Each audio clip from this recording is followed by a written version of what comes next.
Ներեգություն 4.6%։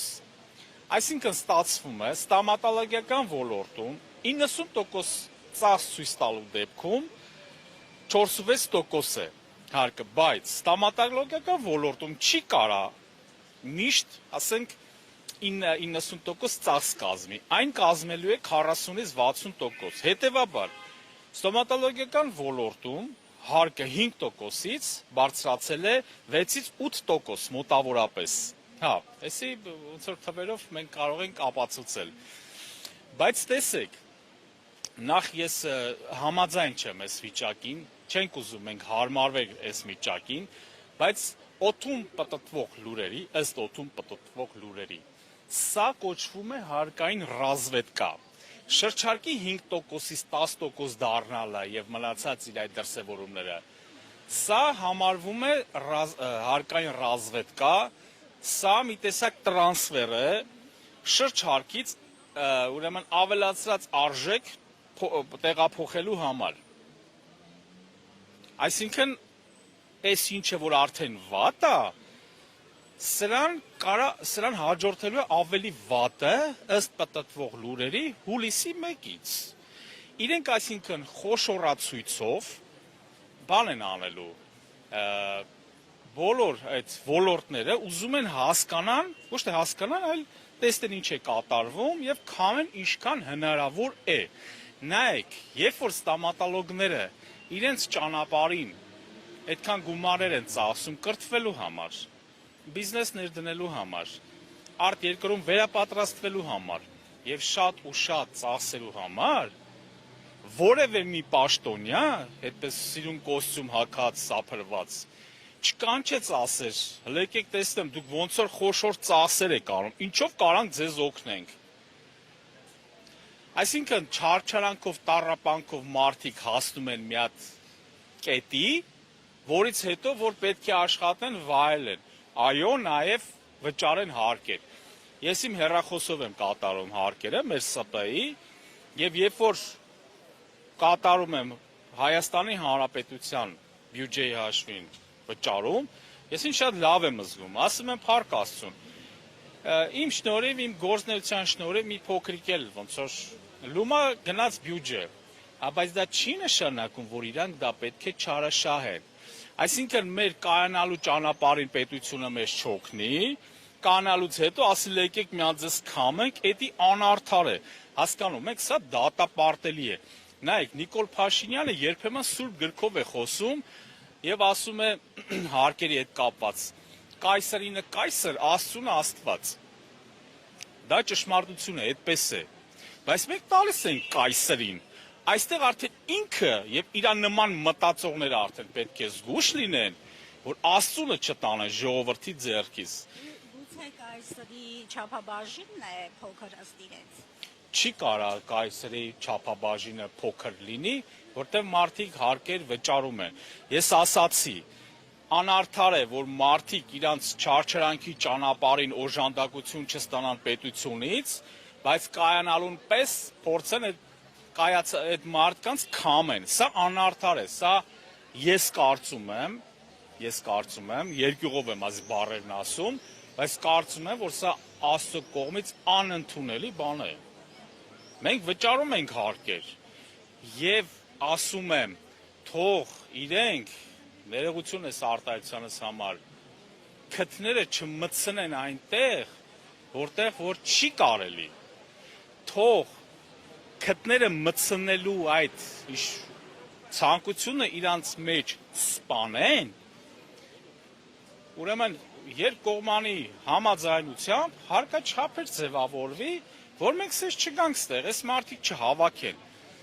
Ռեզոնանսը տարաձայնությունը, տևական տարաձայնությունը, սա տևական տարաձայնություն է հունվարից։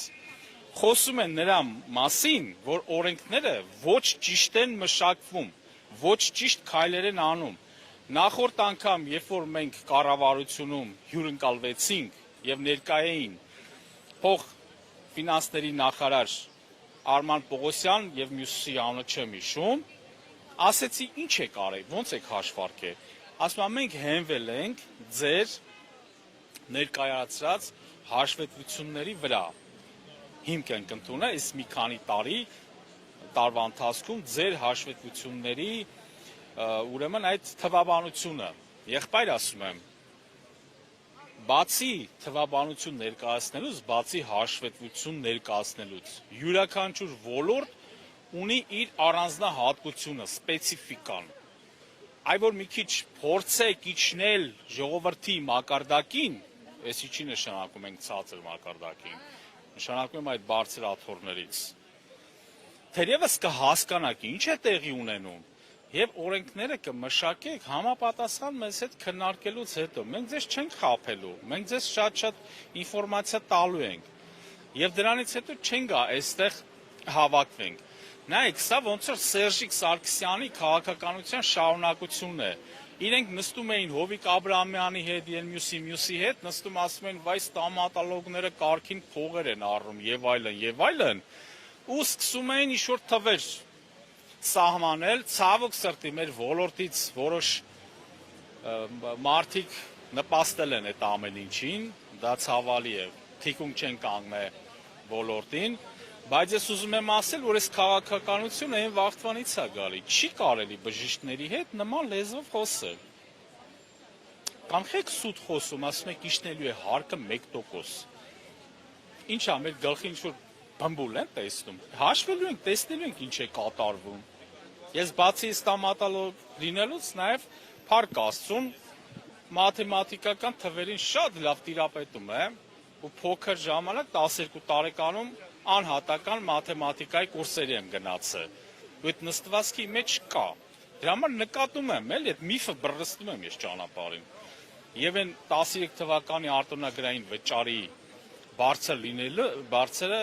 լինելը մենք հիմնավորեցինք ֆինանսների նախարարությունում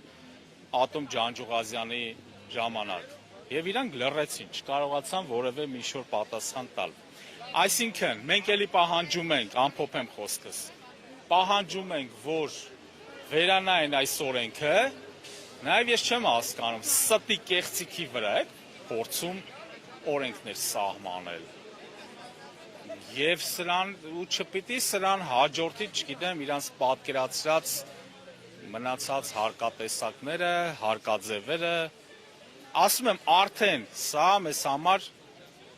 ոչ միայն հարկային բեռ է, այլ նաև հաշվեպահական լրացուցիչ գերաշխատանք է,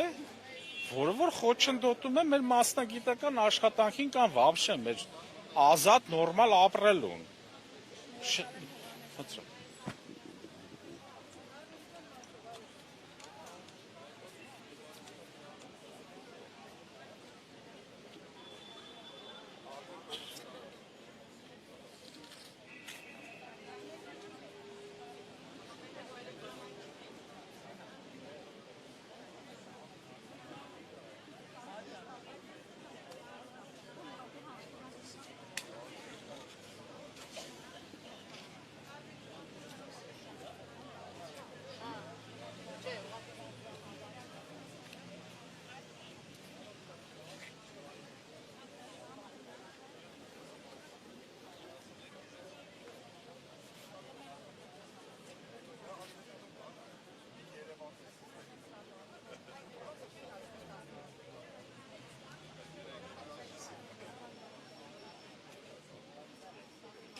Ես բորանում եմ, բայց իրան միշտ լայքում եմ, միշտ լսում եմ։ Շատ գրագիտ,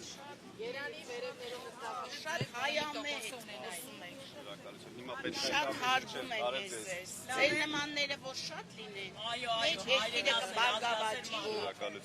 Մենք կզարգանա, մենք ժողովուրդ եք նոր կրթվելու կարիք չունենք։ Կրթվողները իրանք են, որ պետք է կրթվեն, ու անուն ազգանուններն էլ գրեն,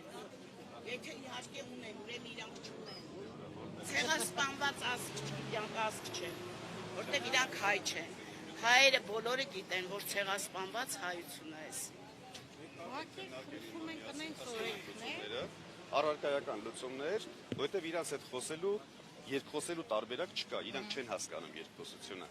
Իրանց հետ պետք է խոսենք պարտադրանքի լեզվով, այսինքն այն գործում մեխանիզմները դրենք, որ պարտադրանք ու կատարեն։ Իրանք օրենքներ որ ոչ մեկը տեղյակ չլինեն։ Հետո գային, որ արդեն գալիս է տուժտուգանքներ, նոր ժողովուրդը տեղյակ է։ Նույնը առաջ ավտոների համար է, որ տուգանքներ էին անում, ամեն ինչ նրանք սովորել են, դա սովորական բան է։ Ժողովրդին սովորացնում են իրանց վրա տուգանքներով։ Բայց այսի ավտոին չի, որ 5000, 10000-ով մարդիկ պրստեն։ Մի անգամից ընդեղ իմ կարծիքով 300-ը, թե 420-ը արդեն դարձրել, գներ ամեն օր բարձրացնում են, ու այդ ձևի մարդիկ անդադ պետքա տուգանքներով սովորեն։ Ուրեմն ամեն մի խախտման համար 420,000 պետքա մուծեն։ Ուրեմն եթե այդ օրենքները սովորելու համար, ուրեմն մի քանի միլիարդ ամեն մի առևտրականի պետքա, որ կարողանա լրիվ օրենքները իմանա։ Դա իմ կարծիքով իրականություն է։ Բառը ընդհանրապես դուրս գա այս շրջարկի փոքր միջին բիզնեսին վերաբերվող 10%-ը լինի մի հատ հաշվարկված ուսումնասիրված դրամաբանությանը մոտ տոկոս, որովհետև 10% շրջանառությունից դա եկամուտի 10%-ը չի, դա 20-ից ավելի 20-30% է, այսինքն ով գիտի ինքնարժեքը ինչքան է, որ պետք է այդ շրջանառությունից այդքան գումար գնա, ոսկին թուղթ չունի, ոսկին ծախեց $700, 300,000-ով ոնց է ինքը 10%-ը վճարելու։ Խոսքը նրա մասին է, որ գումարը մեծ է, օգուտը քիչ, դա բոլորը գիտեն, ամբողջ աշխարհում է այդպես։ Այսինքն կոպիտ ասած, ես եթե վաճառեմ 300,000 դրամ ինչ որ ապրանք, ինձ մնալու է 10-12,000 դրամ, որովհետև մենք պետք է հաշվի առնենք օրվա գինը, մենք չենք կարող օրվա գնից ավել ասել։ Դա միջազգային գին է։ Դոլարն էլ չեմ կարող ես ոչ բարձրացնել, ոչ ցածր, ճիշտ է։ Ես ենթակա անձ եմ առևտրին։ Դա մի կողմ դրած, ահա, ես այդ 300,000 դրամի մեջ 12,000 դրամ պահելու համար պետք է 30,000 առանցին հաճախորդից ուզեմ ասեմ տանեմ պետությանը, հա, 10%-ի դեպքում, քանի որ ես այդ ձեռքբերման համար թուղթը չկա։ Դատանողականության մեջ ոսկու եւ արծաթի բնագավառի կներես անջան, որովհետեւ ես մեր բնագավառ էլի ասեմ, ես բնականաբար ես հենց նոր նշում ենք այն մասին, որ առանց ուսումնասիրության օրենք դնելը դա հիմարության տգիտության վերջնակետն է։ Եթե դու չես եկել այդ ոլորտը ուսումնասիրել, ես խոսում եմ նրանից, որ անշուշտ երբ որ խոսում է իրանց հագուստի վաճառքից, ես բան չեմ հասկանում։ Ինքը երբ որ ես խոսում եմ իմ ոսկու ոլորտից, նա չի հասկանում։ Դուք այդ ոնց եղավ, որ դուք առանց ուսումնասիրության օրենք եք փոխում, առանց հասկանալու որտեղ է ճիշտը, որտեղ է սխալը, որ դու ոչ թե ժողովրդին ստիպես, որ նա գա կանգնի այստեղ էս անձրևին, ոչ թե աշխատի իր վարկ տոկոս ամեն ինչը փակի, հա, բերես դու հասնես նրան, որ ինքը գա բողոքի։ Եվ ասեմ ավելին, մենք այդ մարդիկ ենք, ովքեր չենք լքել երկիրը ու հայրենասերներ ենք։ Մի արեք նենց, որ մենք պայքարենք հասցնենք հեղափոխության։ Ռապորտը նյութ է դուրս եկել, ազատությունը հրապարակել է մի նյութ, որտեղ Օրի Ալավերդյանի հետ ունեցել է հեռախոսային զրույց, որտեղ Օրի Ալավերդյանն ասում է, որ այո, եթե ինչ-որ ապրանք վաճառվել է ու իր համար չկա փաստաթուղթ, մեր համար մեկ է, փոքրը կտա դրա 10% հարկը, թե մեծը։ Օրի Ալավերդյան, ես հասկանում եմ, որ դուք շատ խելացի եք, ես հասկանում եմ, բայց մեզ պետք է նաև ժողովուրդ սիրող մարդիկ։ Էյխմանին եք նմանվում, որտեղ կոնցլագերում կառուցել են այդ կոնցլագերները շատ գրագետ ինժեներները, երեխեքին թունավորել են լավ բժիշկները, Ես ընդունում եմ, որ դուք խելացի եք, ձեր գիտելիքներով տիրապետում եք, ձեր աթոռին արժանի եք, բայց այդ դեպքում ֆինանսների նախարար այդտեղից մասամբ վերցրեք այն, ինչ որ կարա օգուտ տա պետությանը, ոչ թե ամբողջ այդ դահիճական վերաբերմունքը։ Ինչ է նշանակում մեր համար մեկը, ով թուղթ ունի, ով է մեղավոր։ 10% պիտի տա փոքրը, դա ինչ է, ռեկետ, չի։ Դա ռեկետ է։ Այսինքն մենք կարող ենք ֆիքսել 3 կարևորագույն ուղերձ։ Առաջին դրույքաչափերի բարձրացում, երկրորդ առանց փաստաթղթի ապրանքի 20%-ի հարկում եւ գույքագրում։ Այս 3 կարևորագույն խանգարող հանգամանքներն են։ Եվ դա հարկումը։ Հարկումը, դրույքաչափի բարձրացումը, այսինքն 5-ից 10% դրույքաչափի։ Նայեք, կներեք ձեզ ընդհատում եմ 1000 ներողություն, բայց որպեսզի մի քիչ Ես ականում ձեր պահանջը ֆիքսենք։ Ասում եմ, դու չունես թուղթ, բայց վաճառել ես ապրանքը 10%, դու արդեն ինձ պատժում ես։ Մեկ այլ տեղով ինչի ես 20% եկամ տահարկ ուզում։ Միա 10% դրույքաչափ, այսինքն վաճառքի արժեքից բարձրացում։ Հաջորդը գույքագրման պահանջ, չէ, որ գույքագրման պահանջը չեղարկվի։ Դուք ման ժամանակ չհայտնաբերված ապրանքի 20% առաջին անգամ։ Սա երրորդ, Զգուշացում տուգանքները, ֆիչեր տուգանները զգուշացում լինի։ Դա կարևոր հարցերից մեկն է, որտեղ եթե ինչ-որ մեկին հենց առաջին հայացքից տուգանեցին, այդ պետքա տնտեսվարողը փակվի։ Սա ավազակություն է, որը նրանք ասում են հակառակը։ Ստիպում են դուք ինչպես գիտեք, որ կարաշ կարային դատարան տային, չէ, դատարանը դա ինչ-որ մի ժամանակով հետաձգում էր։ Հիմի այդ օրենքը վերացրել է, դե լավ։ Հա, պետքա այդ իսկ եթե այդտենց եղնի մի անգամից առանց այդ մուծելու մարդիկ պետքա մուծեն, հա դեմի, բայց այս ժողովուրդը սաղը ոնց որ հասկանում եք, մեր կառավարությունը ոչ թե ժողովրդի դեմ է ամեն ինչ անում։ Ու նա ես չգիտեմ, կամ ինքն է իր ուզում ստից հեռանա, կամ մեզ է ուզում հեռացնել։ Երկու վայրան։ Մեր իրավաբան հաշվապաներին է։ Եվս մեկ պահանջ ու խնդրանք, որ հուլիսի 1-ից ուզում են նոր օրենքի փոփոխությունը ընդունեն, մենք պահանջում եւ խնդրում ենք, որ գոնե թե եթե չեն չեղարկելու, այդ ընթացքը երկարաձգե մինչեւ հունվարի 1-26 թվականի։ Բայց ինչի՞ Եթե հունվարի 1-ը մեզանից է։ Պահանջի նիշան պետքա բարձր պահել։ Պահանջի նիշան։ վիճակի չենք այդքան հաշվապաներին վճարել։ Հաշվապաների օրենքն էլ չեղարկեն, որովհետև դա կախված է մեզանից, միայն մեզանից։ Իրանք կմուծեն 50-60%, բայց մենք պարտավոր ենք իրանց վճարենք, որ իրանք մուծեն։ Բնականաբար իրանց ծախսերը, իրանք գիշեր-ցերեկ աշխատում են։ Ես հաշվապանների դեմ ոչինչ չունեմ։ Գիշեր-ցերեկ աշխատում են։ Հիմա մի հատ գույքագրում անենք։ Իրանք 2 ժամվա փոխարեն 12 ժամ են աշխատելու։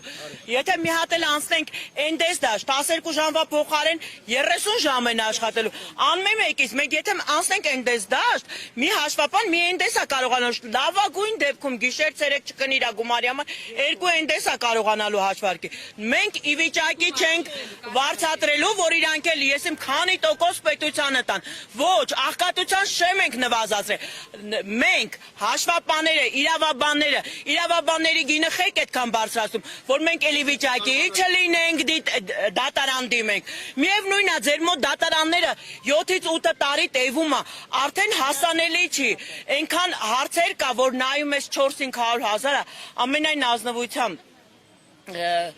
ես ասեմ 500 հազարը մեր սովորական միջին աշխատողի համար մեծ գումար է, բայց երբ որ մտածում ա, որ գիտեք ինչ, իրավաբանի պետք է դիմի այսքանը տա, ասում ա լավ տամ, որ 1 միլիոնը չտուգանվեմ, որ 1 միլիոնը չտուգանվեմ, բայց եթե հիմա այդ 500 հազարը դառնա 2 միլիոն, օրինակ 3 միլիոն, 4-5 տարի ձգվող դատեր են, 2 միլիոն, 3 միլիոն, քաղաքացին չի կարալու տա, այսինքն իրանք ամեն ինչ անում են, որ մեզ միջև վերջ, մեր ծնողներից ժառանգածը կորցնենք, մենք, հաշվապաները, իրավաբանները, իրանք ուզում են ամեն ինչը վերցնեն իրանց, վերցրել են, ես ուղղակի մի հատ բան եմ էլի ուզում խնդրեմ ձեզ, մի հատ փաստացի հարցրեք էլի կառավարությանը, ոնց կարա, ինչ որ մի նարեկ էր, 8 սուպերմարկետ բացի 160 հատ, 160 հատ նրա հետևից չգնան, մեր քնձռոտ մի հատ խանութը, որ չի ծաղկե, ոչ է կարողանում ենք նորմալ ռեմոնտ անենք, մեր հետևից ամեն օր գան, կարելի է, արդեն ես գիտեմ, քաղաքացիներ, որոնց խանութները մտել են, այն կարգի են տուգան է, որ մարդիկ իրանց տուն, տեղ, ամեն ինչ վաճառում են, ես արդեն իմ շրջապատում 2-3 հոգի տենց գիտեմ, որ իրանց ծնողներից ժառանգած տուն են։ Ես վախենում եմ հունիսի 1-ից մենք էլ ենք տենց լինելու։ Ամենայն ազնվությամբ, որ հասնի այդ կետը ուրիշ բան չեն գալու, բայց ես չեմ ուզում իմ երկրից այդամ։ Ձեր նման մարդիկ պետք է կանգնեն մեր կողքին, որ կարողանանք պայքարենք։ Հայրենիք ա մեզ պետք։ Երեք էլի մի բան էլ ես ասեմ, ես ուզում եմ մեր 55,000 շրջարկ վճարողները հասկանան, որ այս հարկային փոփոխությունները շրջարկը փուլային եւ հետեւողական վերացնելու, ՓՄԾ-ները ոչնչացնելու մասին է։ Այս գիտակցությունը թող բոլորի մոտ լինի։ Կներեք, էլի մեկ վարքան, ես ասում եմ ասեմ ու ոսորդեղ չի ասում, շնորհակալություն որ ասա։ Շրջարկի հետ կապված, բացի այն, որ 5%-ը դառավ 10% եւ որի դիմաց մենք մինչև վերջ պետք է պայքարենք, որ իրանք վերանայեն։ Բայց նաեւ այստեղ կա խաբեություն։ Այսինքն, երկրի ղեկավարը տարվա սկզբին ասում էր, որ մանր բիզնեսը կարա ներկայացնի ծախսեր 10% շրջանառության դեպքում եւ հարկաչափը իջնի մինչեւ 1%։ Սակայն հիմա ես ստոմատոլոգիական ոլորտն եմ ներկայացում եւ ուսումնասիրել, որ